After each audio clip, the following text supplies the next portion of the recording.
यज्ञ करते थे।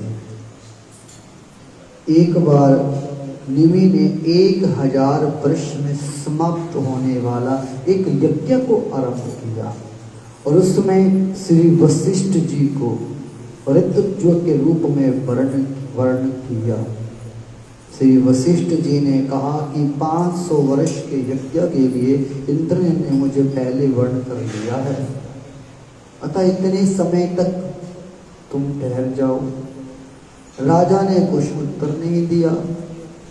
इससे वशिष्ठ जी ने यह समझकर कि राजा ने उनका कथन स्वीकार कर लिया है, इंद्र का यज्ञ कराने चले गए। विचारवान निमि ने ये सोचकर कि शरीर तो क्षण भंगुर है, क्षण का पता नहीं, अतः विलंब करना उचित नहीं है। उसी समय गौतम अन्य होताओं द्वारा यज्ञ प्रारंभ कर दिया। इंद्र का यज्ञ समाप्त होते ही मुझे निमि का यज्ञ कराना है। इस विचार से वशिष्ठ जी तुरंत ही आ गए। राजा उस समय सो रहे थे। यज्ञ में अपने स्थान पर गौतम को होता का कर्म करते देखकर वशिष्ठ जी ने सोते हुए राजा को शाप दे दिया, इसने मेरी अवज्ञा करके संपूर्ण कर्म का भार गौतम को सौंपा है, इसलिए ये देहहीन हो जाए। बोलो जय श्री राम।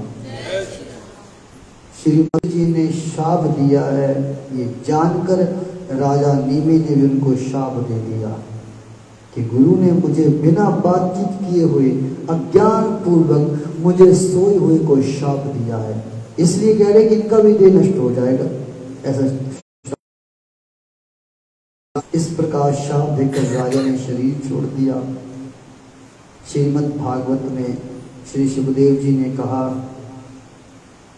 कि निमि की दृष्टि में गुरु का वशिष्ठ का शाप धर्म के प्रतिकूल था, इसलिए उनके लिए आए तो ऋत्विजों ने कहा कि यजमान को वर दीजिए। देवताओं के पूछने पर क्या वर चाहते हो? ये मेरे सूक्ष्म शरीर द्वारा उससे वियोग होने में बड़ा दुख होता है, इसलिए मैं इस शरीर में आना नहीं चाहता। समस्त प्राणियों के लोचनों पर हमारा निवास। तभी से कह रहे कि लोगों की पलकें गिरने लगी, जैसे पलकी बात कि मुझे देह का बंधन नहीं चाहिए।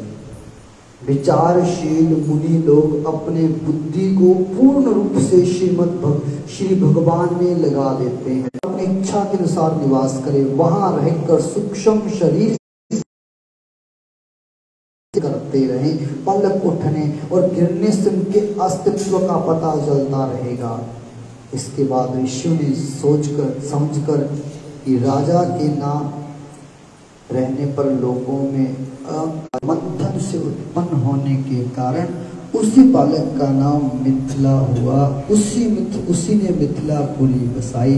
जन्मांजनकः सो बुध वैद्यस्तु विदेहज मिथिलो मथ जान जातो मिथिला ये निर्मिता। इस वंश के सभी राजा आत्मविद्याश्रयी ब्रह्मनिष्ठ होते आए हैं। मुनियों के आशीर्वाद से ये वंश सदा योगी ज्ञानी विभक्त रहा है। इसी कुल में शीर्ध्वज जनक के यहाँ श्री आदि शक्ति माँ श्री सीता जी ने अवतार लिया था। बोलिए अपने अपने गुरु महाराज की जय। श्री बाबा आत्मानंद जी महाराज की जय। पूज्य पार्षद और श्री सद्गुरुदेव जी महाराज की जय। उमापति महादेव की जय। 80-4-84 कैंटियां वाली माता दी थोड़ी सदा जय। बोलियान रस्ते पौन बाई माता दी थोड़ी सदा ही जय।